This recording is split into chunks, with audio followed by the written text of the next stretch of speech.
Hello everyone, मैं मिथुन सिंह स्वागत करता हूं आप सभी का। आशा करता हूं आप सभी बहुत अच्छे होंगे। बात करेंगे रांची यूनिवर्सिटी के पीजी सेमेस्टर थर्ड के प्रीवियस ईयर क्वेश्चन पेपर के बारे में।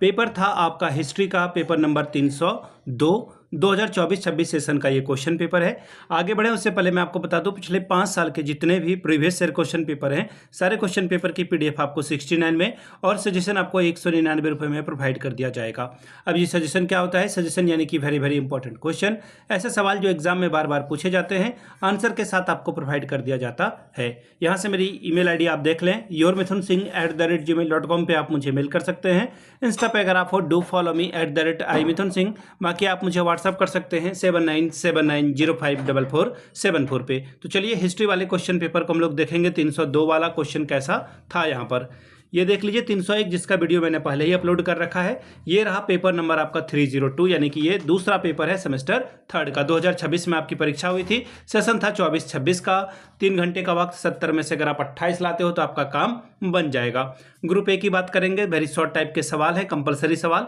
5, यानी कि एक नंबर का सवाल आपसे यहाँ पे पूछा जाएगा। पहला सवाल, who was the key architect of नाम, यानी कि नॉन अलाइनमेंट मूवमेंट के जो रचनाकार थे उनका नाम आपको बताना है। तो देखिए, नाम यानी कि गुट निरपेक्ष आंदोलन के रचनाकार थे हमारे देश के पहले प्रधानमंत्री पंडित जवाहरलाल नेहरू। इनके साथ युगोस्लाविया के जो प्रेसिडेंट थे जोसेफ ब्रोज टीटो, और मिस्र के राष्ट्रपति का नाम था नासिर। तो देखिए, जवाहरलाल नेहरू, टीटो और नासिर के नाम से ये तिकड़ी यानी कि जो ट्राइपा था ये पॉपुलर था। अगला सवाल, who was general Manek Shah. Manek Shah कौन थे? तो देखिए 1971 में जब भारत और पाकिस्तान के बीच में लड़ाई हुई थी तो थल सेना यानी कि चीफ ऑफ आर्मी स्टाफ ये थे, और इनके नेतृत्व में ही भारत ने जो है युद्ध जीता था। तो इन्हीं के नाम पर जो है फील्ड मार्शल का नाम इनको दिया गया। अगला सवाल, Who was the president of India when the emergency was declared in 1975 in India? 1975 में आपातकाल लागू करने के समय भारत के राष्ट्रपति कौन थे? तो देखिए, फखरुद्दीन अली अहमद। फिर से मैं नाम बता देता हूं। राष्ट्रपति का नाम भारत के राष्ट्रपति थे फखरुद्दीन अली अहमद।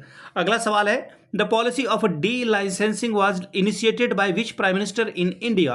किस प्रधानमंत्री के द्वारा भारत में डी लाइसेंसिंग की नीति प्रारंभ की गई थी? तो देखिए, इसका जवाब हो जाएगा पीवी नरसिम्हा राव। और इनके शासनकाल को मैं मेरे फेवरेट जो प्राइम मिनिस्टर हैं अभी तक के, तो पीवी नरसिम्हा राव मेरे सबसे फेवरेट प्राइम मिनिस्टर हैं। आप अपने प्राइम मिनिस्टर के बारे में नीचे लिखिएगा कि आपके सबसे फेवरेट प्राइम मिनिस्टर कौन हैं। पीवी नरसिम्हा राव मेरे नंबर 1 पे हैं, जिनके कारण भारत आज जो है बहुत आगे बढ़ पाया है।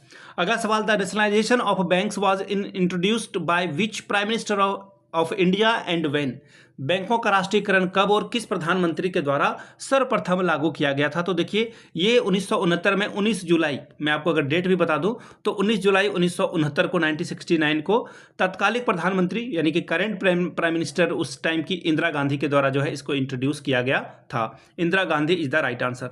अगला सवाल है, देखिए, write any 2 measures economic reforms introduce under the new economic policy of Rajiv Gandhi period? Rajiv Gandhi काल में लागू की गई नई आर्थिक नीति के किन्हीं 2 प्रमुख सुधारों के बारे में बताएं। 5 नंबर आपको इसके लिए मिलेगा।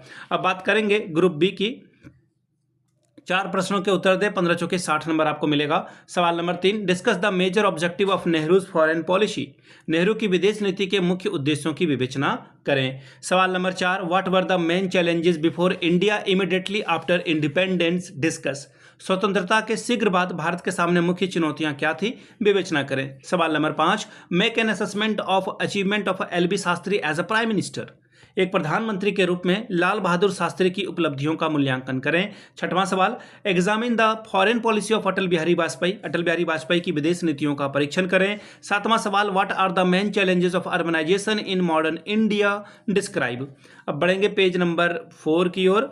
आधुनिक भारत में शहरीकरण की मुख्य चुनौतियां क्या है? वर्णन करें। सवाल number 8, analyse the impact of nationalisation on Indian economy. भारतीय अर्थव्यवस्था पर राष्ट्रीयकरण के प्रभाव की समीक्षा करें। तो ये था आपका 2026 का क्वेश्चन पेपर रांची यूनिवर्सिटी का सेमेस्टर थर्ड का। अगर आपको पिछले 5 साल का पेपर चाहिए तो ये आपको 69 में और सजेशन आपको 199 रुपये में प्रोवाइड कर दिया जाएगा। यहाँ से मेरी ईमेल आईडी आप देख लें, yourmithunsingh@gmail.com पे आप मुझे मेल कर सकते हो। इंस्टा पे अगर आप हो डू फॉलो मी @imithunsingh। बाकी आप मुझे व्हाट्सअप कर सकते हैं 7979054474 पे। वीडियो को आपने यहाँ तक देखा, प्यार दिया, इसके लिए आप सभी का बहुत बहुत शुक्रिया। Have a good day.